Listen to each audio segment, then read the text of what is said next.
Ladies and gentlemen, welcome back to yet another episode of The Draw Step. Now, today what we're doing is I'm actually reviewing another one of my friend's decks.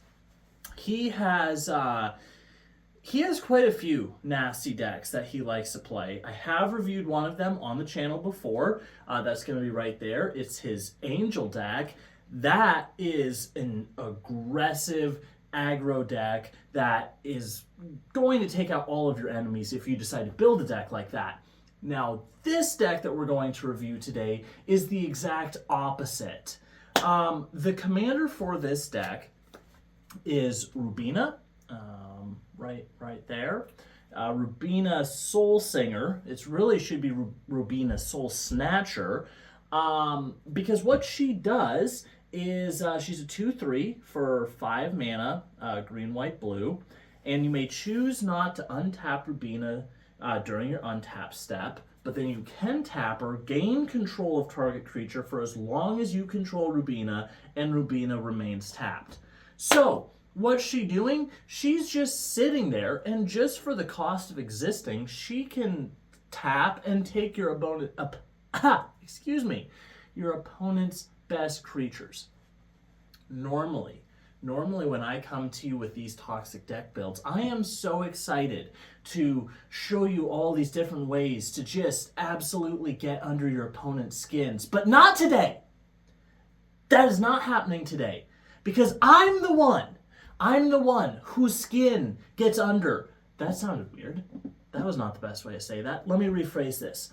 I'm the one who has to play against this deck on a regular basis and has to have my best creatures taken all willy-nilly when I am trying to build up a board state of my own obnoxious creatures. This is not fair, this is not just, and should not be allowed. So make sure you put in the comments below about how despicable and vile my friend is for even playing such a deck. Now, that being said, if you do want to get such a reaction from your friends, build this deck. All right, let's get into it. Starting off, we got our non-basic lands. Nothing exciting there. We do have quite a few, those were the basic lands. These are the non-basic lands. And we have quite a few of them. There's nothing exceptionally special. The main goal here is, since we are running a 3-color deck, is we want to have that mana fixing. We want to make sure that we can get all of the colors we need as quickly as we need. So for a better look at those, make sure you go to the in the description. We'll have the deck list there, so you can check that out. But again, ultimately, as far as that part goes, you can use whatever combination of non-basic white, green, blue lands you have. Cool. All right, we got 2 Planeswalkers in this deck. The first one is Teferi Time Raveler. Each opponent can't cast spells, or can cast spells only anytime they could cast a sorcery. So that's the other part of this deck. This deck is 1 part Pillow Fort, 1 part I'ma snatch your best stuff. You lay something good, yeah, that's mine now. So that's what this deck is doing, and that's what this Planeswalker is doing. Limiting your opponent's ability to be able to cast instants to interact on your turn. It has a plus ability of, until your next turn, you may cast sorcery spells as though they had flash. Is a really great benefit, because there's a lot of solid sorceries out there that being able to play them at instant speed makes them even more powerful. -3, return up to 1 target artifact, creature, or enchantment to its owner's hand, draw a card. So you have really 2 ways of doing this. Technically, you can bounce your own thing, because we have some super solid ETBs on some of our stuff. So that is certainly an option. Or, I apologize, I have allergies. They are the death of me. But, or the other option is you can bounce your opponent's stuff back to their hand. Correction. Second Planeswalker we have is Jace the Mind Sculptor. He's 4 mana, enters with 3 loyalty counters, +2, look at the top card of target player's library. You may put that card on the bottom of that player's library for scry, or again, could do it to yourself. 0, draw 3 cards and put 2 cards from your hand on top of your library in any order. Nice way to draw cards and stack your deck. -1, return target creature to its owner's hand. We already have been over why that can be good. And then -12, exile all cards from target player's library, and that player shuffles their hand into their library. So that can be kind of a nice alternate win con, not necessarily a win con, but like eliminate a player in that way by being able to ultimate and take out an opponent. Speaking of taking out opponent, I forgot to mention, there's really 3 parts to this deck. There's take your opponent's best stuff, pillow fort, and destroy your opponent's best stuff that you can't take yourself. Love it. First, for our destruction bit, we have Revoke Existence. What do you think Revoke Existence does? It exiles things. Great. Monk Realist. 2 mana. When it comes into play, destroy target artifact or enchantment. Sorry, disenchantment, not artifact, just an enchantment. But still, destruction piece there. Trigon Predator. For 3 mana, it's a 2/3 with flying, and whenever it deals combat damage to a player, you may destroy target artifact or enchantment that player controls. If you're staring down the barrel of this as an opponent, you see that, and you don't have any flying creatures, you can just kiss all of your artifacts and enchantments goodbye. You are going to have no way of building up your board state when it comes to artifacts or enchantments, because that thing is just going to keep swinging through, destroying them. Repeatable destruction, great value for you who controls this deck. Disenchant. 2 mana to destroy target artifact or enchantment. Wow, this is hard to even read. Supreme Verdict. Cool art. 4 mana, destroy all creatures, and it can't be countered. For 3 mana, we have Uktabai Orangutan. I don't know if that's how you pronounce it, but I never know how to pronounce things. When it comes into play, though, destroy target artifact. Sylvan Reclamation. 5 mana, instant, exile up to 2 target artifacts and or enchantments, and it has basic land cycling. Crush Contraband. Again, choose one or both. Exile target artifact or enchantment. Banishing Light. This is a way to kind of temporarily get rid of an opponent's permanent. Elvish Lyrist. 1 mana to lay it, and then 1 tap, sacrifice it, destroy target enchantment. So basically just 2 mana to destroy an enchantment. 3 mana Oblivion Stone. You can tap it, put a fate counter on target permanent, pay 5, sacrifice Oblivion Stone, destroy each non-land permanent without a fate counter on it, then remove all fate counters. Wow, remove all fate counters. So again, that would be a way to protect your board. Just keep tapping that thing, put fate counters on your best stuff to keep them safe, and then, sacrifice it, get rid of everything else. Nevinral's Disc. 4 mana, enters tapped, you pay it, you tap it, destroy all artifacts, creatures, and enchantments. Solid board wipe there. Viridian Shaman. 3 mana, when it comes into play, destroy target artifact. And last but not least, we have Broken Wings. For 3 mana, destroy target artifact, enchantment, or creature with flying. So it has a little bit of extra flexibility there. Now, as far as our other random artifacts go, the only ramp in this deck, which in my opinion is a little bit questionable, especially running green and not having any other sort of like ramp pieces, odd choice, but I respect it. Anyway, only ramp piece we have is Soul Ring. Again, you already know how I feel about Soul Rings. Every deck should have one. So props to him for at least having one of those. Then we have Soul Foundry. Kind of an interesting include in this deck. It's 4 mana, and when it comes into play, you may remove a creature card in your hand from the game. So basically, when it enters, exile a creature, then you can pay X, tap, put a creature token into play that's a copy of the imprinted creature card. X is the converted mana cost of that card. So it's a repeatable way to get one of your best creatures onto the board, like create multiple tokens of them over time. So there certainly can be value there. We have some other, as far as controlling goes, we have Counterspell, the OG Counterspell, Cancel, which is a not as good Counterspell, Essence Scatter, 2 mana, counter target creature spell, so a little bit more limited there. Sublime Epiphany, 6 mana, so certainly expensive, but it says choose one or more. Counter target spell, counter target activate or triggered ability, return target non-land permanent to its owner's hand, create a token that's a copy of target creature you control, or target player draws a card. So, again, very expensive, but gives you a lot of flexibility and value there with what it can do.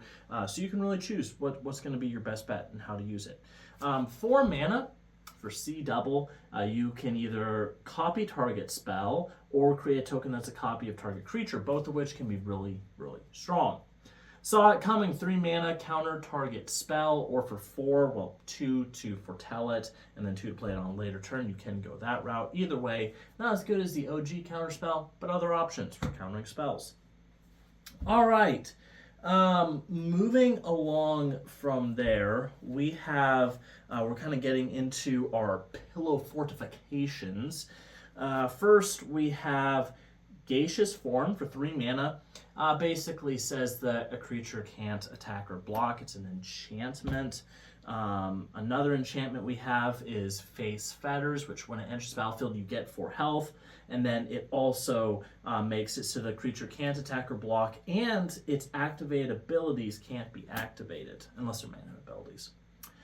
Dark Steel Mutation, you can slap this on a creature. The creature becomes indestructible, but it loses everything else and is a 0/1. So you can put that on like an opponent's commander, and now that commander went from having a super strong, super scary effect, and it goes down to nothing. Guatha Hazard Profiteer, 3 mana to lay it. It's a 2/2, and you can pay white-blue, tap it, put a bribery counter on target creature you don't control.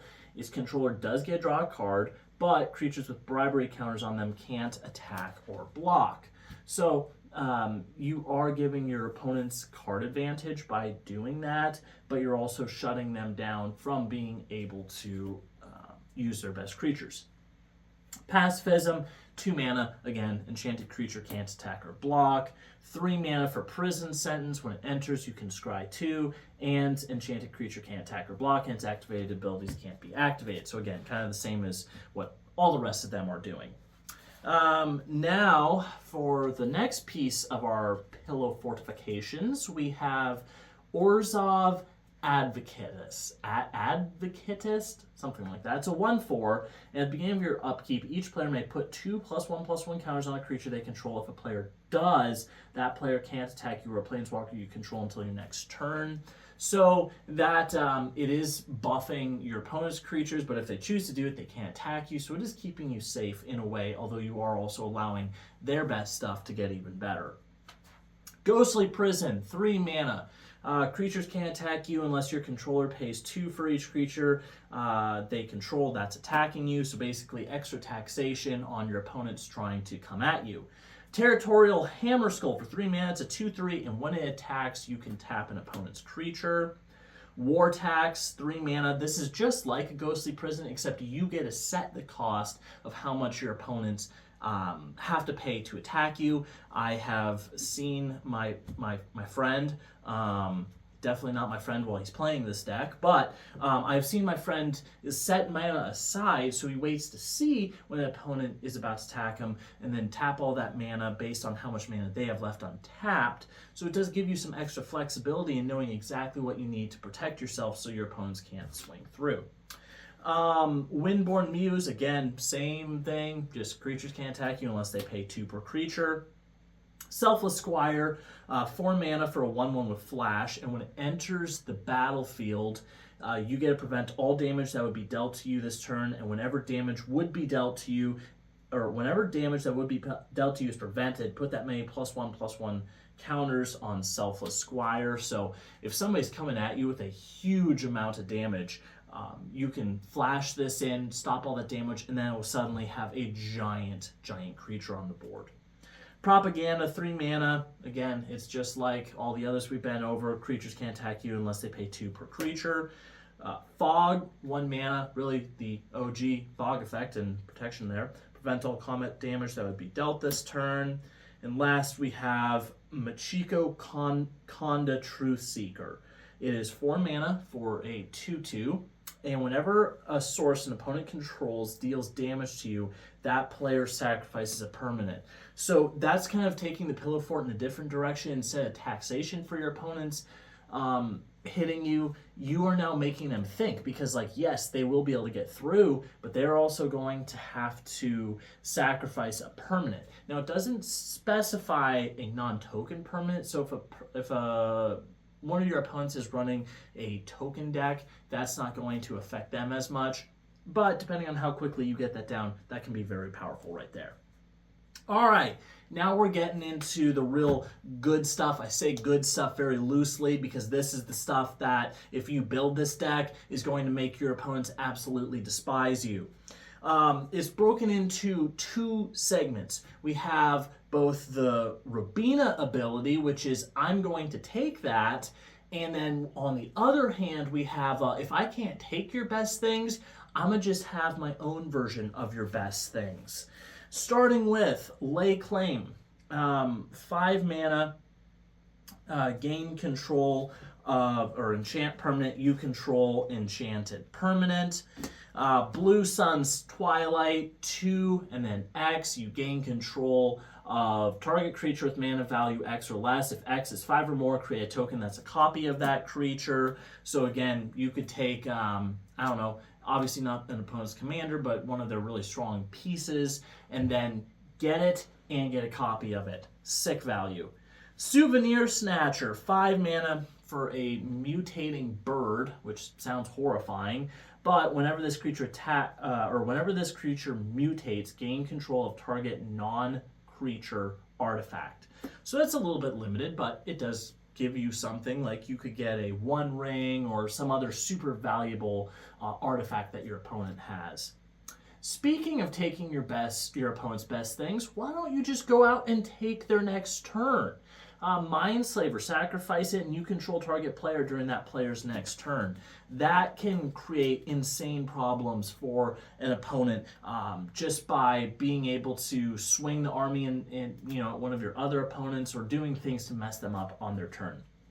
Mind Control, 5 mana, enchant creature, you control enchanted creature. Confiscate, again, enchant permanent, you control enchanted permanent. I will say that gives you a little bit of flexibility. You're most likely going to be using it to take a creature, but you can take something else like artifact. Shoot, you could technically take a land if you really wanted to. Corrupted Conscience, again, you're basically taking control of a creature, but this time now you're also giving that creature infect. Kidnap, adorable art on this version, but 4 mana you're getting to take a creature. Agent of Treachery, 7 mana, you get to gain control of a permanent. And then at the beginning of your end step, if you control 3 or more permanents you don't own, draw 3 cards. So that's going to be really great value as this game goes on. You're going to very easily, Rubina, your commander, that's getting you 1 right there. Agent of Treachery has your second one locked up. You are for sure going to get a third one in no time. And now you're going to be drawing 3 cards. So that extra card value there is incredible as well. Kiora Bess, the Sea God. It's a 7 mana enchantment, does quite a few things for you, but at the end you get to gain control of target permanent and opponent controls. Control Magic, 4 mana, gain control of target creature.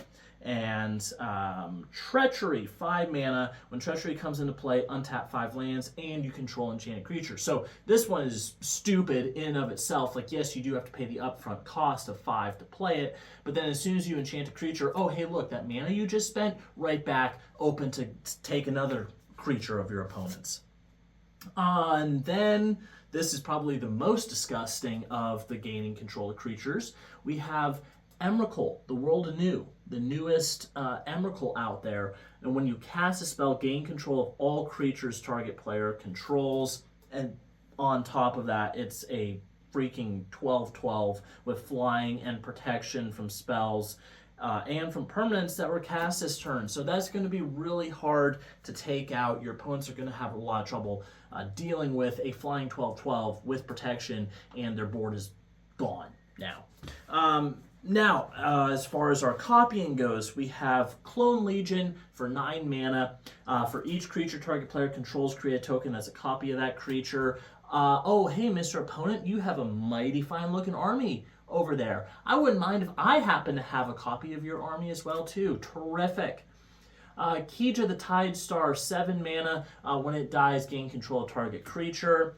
Cryptoplasm, 3 mana. At the beginning of your upkeep, you may have Cryptoplasm become a copy of another target creature. Altered Ego, X2 green blue, can't be countered, which is kind of nice. And when it enters you may have it enter the battlefield as a copy of any creature on the battlefield, except it enters with X11 counters on it. So that would be nice as far as, again, taking a powerful creature, but you have the ability to make it quite a bit stronger as well, too. Or you could just lay it for 4 and just have a clone spell. Malleable Imposter, 4 mana, flash, flying. When it enters the battlefield, it becomes a copy of a creature. Mirror Hall Mimic, 4 mana, enters the battlefield, becomes a copy of any creature. Again, you're going to sense a theme here. Clone, would you believe it? 4 mana to enter as a copy of any creature. Mimic Vat, 3 mana. Whenever a non-token creature is put into a graveyard from the battlefield, you may exile that card. If you do, return each other exiled card to its owner's graveyard. So this is going to be not just you, but it can be your good creatures dying, but also your opponent's good creatures. And then you can pay 3, tap, put a token onto the battlefield that's a copy of the exiled card. It gains haste, exile at the beginning of the next end step. So kind of a temporary clone spell there. Synth Infiltrator, 5 mana, but you can play it for later with its improvised, or for less with its improvised cost. And it enters the battlefield as a copy of any creature on the battlefield. This one is super old art. Vesuvian Doppelganger, 5 mana, but basically when it enters the battlefield, it becomes a copy of any creature. All right, we are almost done. We are down to the last piece, but first of all, this is so toxic and despicable. I wish this wasn't even in the deck. So that being said, it is Winter Orb right here. And Winter Orb says, as long as Winter Orb is untapped, players can't untap more than 1 land during their untap steps. So this is a ridiculous stifle effect in and of itself. The reason why I saved it to the end and wanted to specially note it is because the fact that I don't want to help my friend. I want this to be very clear. I do not want to help him with what he is, with the toxic stuff he is doing here. But the fact that he's not playing an Icy Manipulator is almost criminal. The Icy Manipulator and Winter Orb combo allows you to, because again, Winter Orb says as long as it's untapped, players can't untap more than 1 land during their untap step, so slowing down how much land you can untap.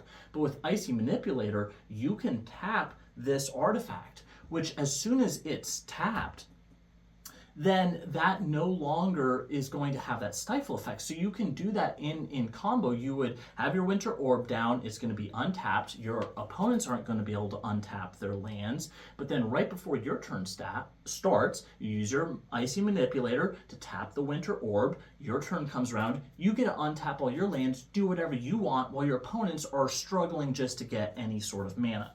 So that personally is a include that I would put into this deck. It's a very toxic and despicable include, but that's probably going to be your best bet if you were to do that. That being said, that is the deck. It is a very strong deck. It can win you a lot of games. It's a very toxic deck. Your opponents are not going to love playing against it. Again, trust me, somebody who's played against it. Personal experience here. But if you liked this deck build, make sure you go ahead and like the video, subscribe, ring the bell notifications. We are dropping new videos, new deck builds just like this every single Friday. And let me know in the comments if there are any other sort of changes that you would make, things you would add or take out of this deck. That being said, there's going to be another video right here showing up on screen, another great deck build that you should watch. And I will see y'all next time.